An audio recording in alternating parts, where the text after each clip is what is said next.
Selamünaleyküm. Herkesin günü hayrola. Hatice ile Dikişe Daire hoş geldiniz.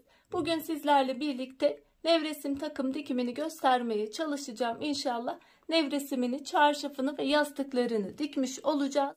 Bugün bebek nevresim takımını dikimini göstermeye çalışacağım. Bu şekilde dikimli aynı şekilde çift kişilik, tek kişilik takımları da dikebilirsiniz. Sadece ölçüler burada küçültülmüş şekliyle açıklama bölümüne çift kişilik, tek kişiliklerinde ölçülerini yazarım. O şekilde oradan ona bakar, o şekilde de dikebilirsiniz.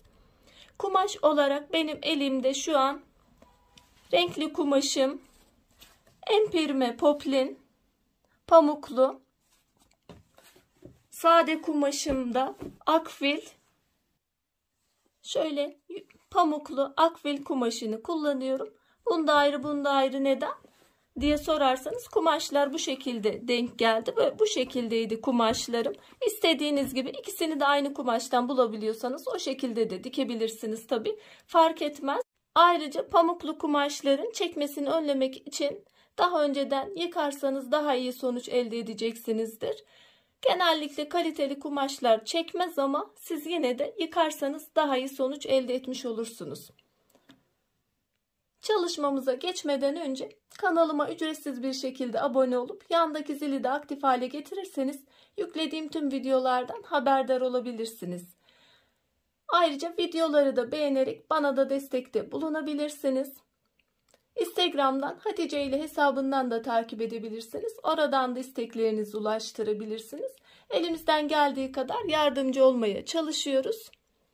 Şimdi çalışmamıza geçelim. Şöyle nevresimimizin dikimiyle, ölçüleriyle başlayalım.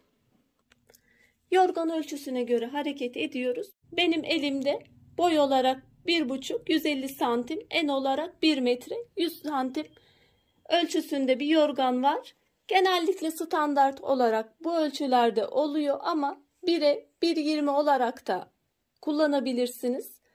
1'e 1,5 olarak da kullanabilirsiniz. Ama ortalama olarak sorarsanız 1'e 1,5 olarak alabilirsiniz. Şöyle kumaşımı iki şekilde yaptıktan sonra fermuar kısmının dikimini göstermeye çalışacağım. Fermuarlı yaptığımızda iki çeşit fermuarı dikebiliriz. Birincisi çift kişilik nevresim takımlarında da 30 santim şu iki taraftan alıyoruz, dikiyoruz. Sonra orta kısma fermuarı uyguluyoruz. Burada bebek nevresimi olduğu için şöyle 10 santim bir dikiş dikiyoruz şuradan. Buradan da aynı şekilde 10 santim geliyoruz. Orta kısmına dikeceğiz. Şu şekilde dikmiş olacaktık.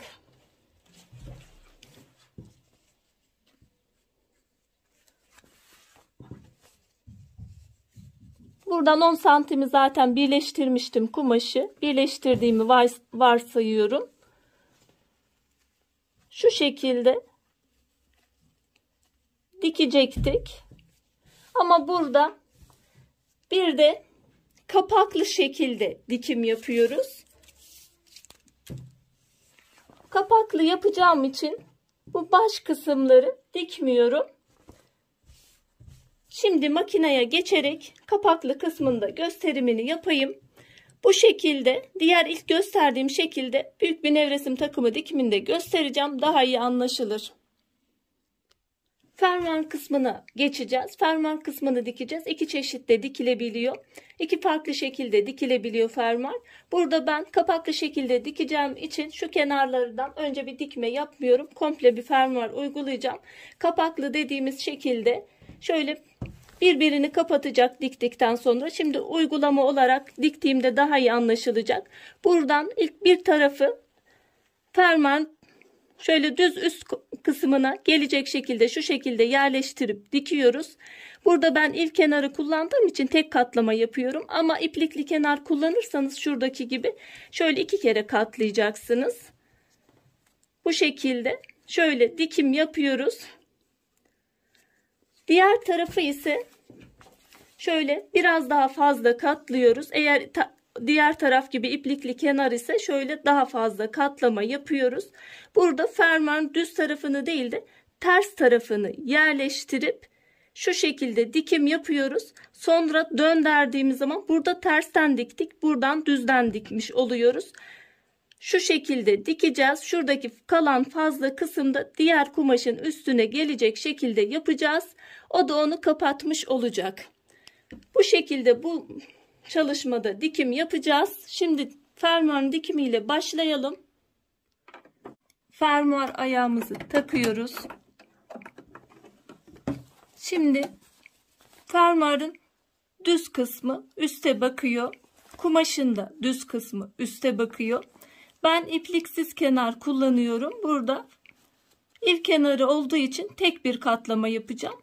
Daha önce de ifade ettiğim gibi eğer iplikli olursa iki kere kıvıracaksınız. Şöyle bir kere arkaya doğru kıvırıyorum. Şöyle üstüne doğru yerleştiriyorum. Bu şekilde dikeceğiz. İlk kenarı bu şekilde dikiyoruz.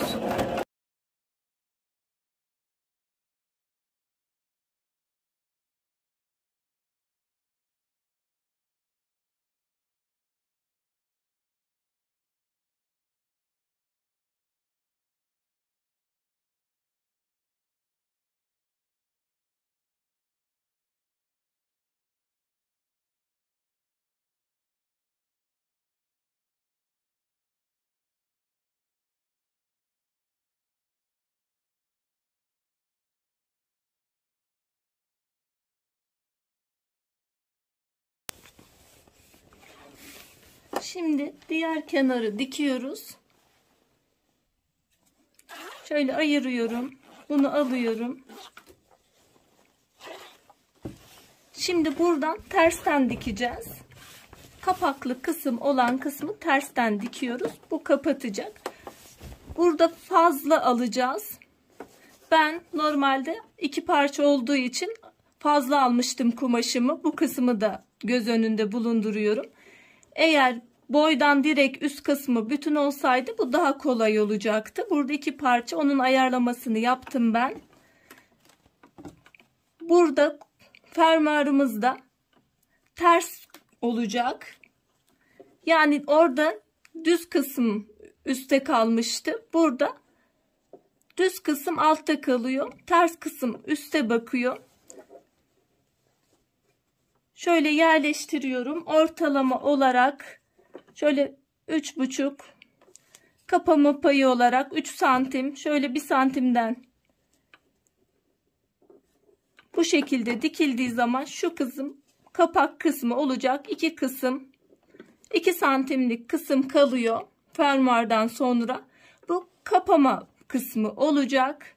Bu şekilde ölçümü aldım. Şöyle fermuarımı yerleştiriyorum.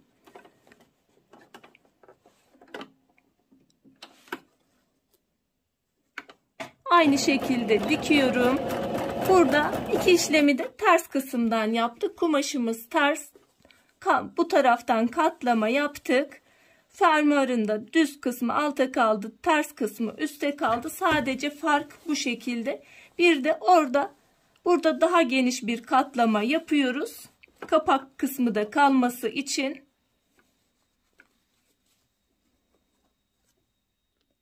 Şuranın ölçüsünü isterseniz ütüyle de kat izi alabilirsiniz. O şekilde de dikim yapabilirsiniz. Daha rahat olacaktır.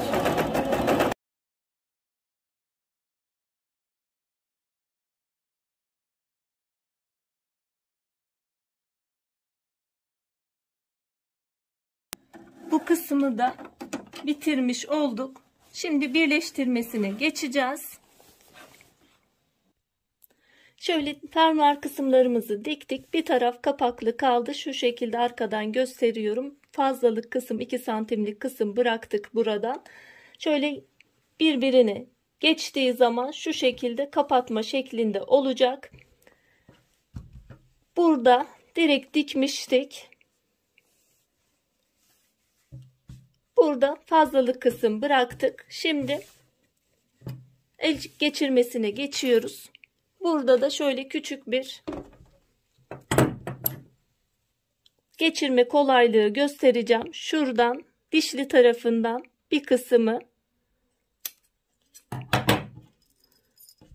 kestim. Buradan direkt takıyorum. Birinci de takıyorum. Burada bunu takıyorum. Bu şekilde şu kumaşlarımın ikisini aynı şekilde tutacağım. Bu şekilde tutuyorum. Burada da hemen şöyle yaptığım zaman kumaşlarım da eşit bir şekilde böyle çektiğim zaman direkt kolay bir şekilde geçirmiş oluyoruz. Bu şekilde kestiğiniz zaman geçiremeyen arkadaşlar için kolaylık. Şöyle iki taraftan da eşit bir şekilde denk de geldi. Eğer biz denk dikemiyoruz, genellikle öyle oluyor acemilerde. Hani bir taraf uzun kalıyor.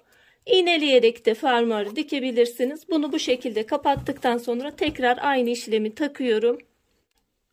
Geçirdikten sonra şöyle orta kısma bırakıyorum. Bu şekilde kapatmalı yaptığımız için bu kısım alt kısımda kalmayacak. Şöyle yorganımızın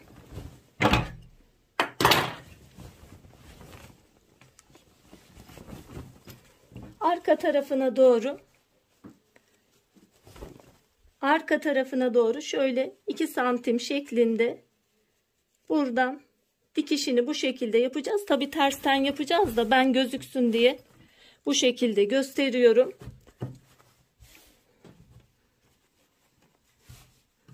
Normalde eğer şu kapaklı yapmamış olsaydık şuradan direkt şu şekilde yan kenar dikimini yapıyorduk. Ama burada kapaklı yaptığımız için şu kısmı şu şekilde arkaya doğru, bu fermuar tarafı yorganın arka kısmında kalacak şekilde şuradan ortalama olarak vereyim ben. Şu şekilde 5 santim şeklinde oluyor. Evet, 5 santim şeklinde yerleştirip ben fazlalık kısmını bırakmıştım. Eğer şu baş kısmı zaten bir bütün olacak olsaydı hiç sorun yoktu. Geldiği gibi yapacaktık. Benim burada şu kumaştan çıkarım yapacağım. Şu şekilde ifade edeyim, daha iyi anlaşılsın. Burada arkaya doğru şu kısmı ortaya değil de alt kısmın ortasına değil de arkaya doğru verdiğimiz için bu kısımda önle arkanın farkı oldu. 2 parça kumaş olduğu için eğer tek parça kumaşınız varsa şunu şu şekilde gelecekti zaten katlamada. Burada hiçbir şu kadar kumaş ziyan olmayacaktı. Benim kumaşım o şekilde denk geldiği için ben buranın bu fazlalık kısmını da belirledim. Ölçüde fazla kumaşımı kesmiştim. Ona da dikkat edebilirsiniz. Yaklaşık olarak kumaşınızın, yorganınızın boyundan 10 santim fazla kumaş almanız gerekiyor. Buradaki katlamaları hesaba katmak ve burada çıkacak. Eğer bu şekilde olursa, eğer kumaşınız tek parça halinde, bir bütün halinde olursa buradaki kumaşa gerek yok zaten. Katlamalar dahilinde bu şekilde 10 santime yakın yaklaşık fazla kumaş almanız gerekiyor. Şu şekilde arkaya doğru ifade ettiğim kısmı verdim. Fermuar arka kısımda kalacak şekilde yanları da bu şekilde iğneledim. Şöyle sıfırdan değil de ilk dediğim şekilde fermuar geçirmesi değil de şöyle kapaklı olduğu için arka kısma bıraktım. Yanlarını da iğneledim. Her iki tarafında dikişini yapacağız. Bu kısım üst kısımda şu şekilde benim fark oluştu. Arkaya doğru aldığımız için, şu kadar bir kısım arkaya doğru aldığımız için bir fark oluştu. Bunu da sonra şuradan dikip çıkaracağım. Bir makine ayağıyla dikişime başlıyorum.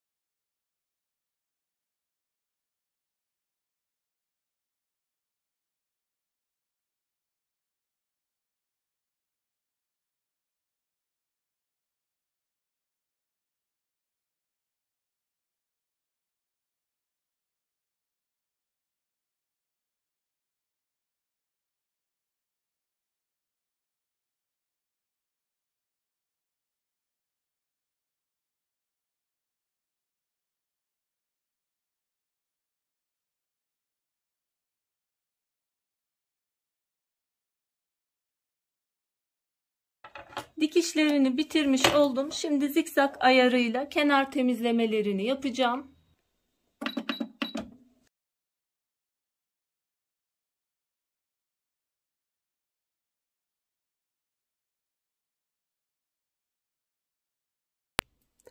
Benim kumaşım yıkanmadığı için üst kısımda biraz bol bırakmıştım. Şöyle 2 santimden bir dikiş daha gittim. Eğer kumaş yıkanınca çekerse şuradaki dikiş sökülüp şuradaki son ilk diktiğim dikiş kalabilir. Eğer kumaşınız fazla geliyorsa bu şekilde de yapabilirsiniz. Fazlalık kısım kalması avantajdır. Şimdi ütüleyip yorganımıza geçireceğiz. Yorganımızı geçirdik. Fermuarımızı kapatıyoruz. Fermuar kısmı gözükmüyor. Şu şekilde kapaklı bir şekilde oldu alt taraftan. Burası arka tarafı. Yorganımızın son hali, yapılışı bu şekilde oldu. Umarım faydalı bir çalışma olmuştur. Şimdiden yapmak isteyen, denemek isteyen arkadaşlara kolaylıklar diliyorum. Allah'a emanet olun. Hoşça kalın, sağlıcakla kalın.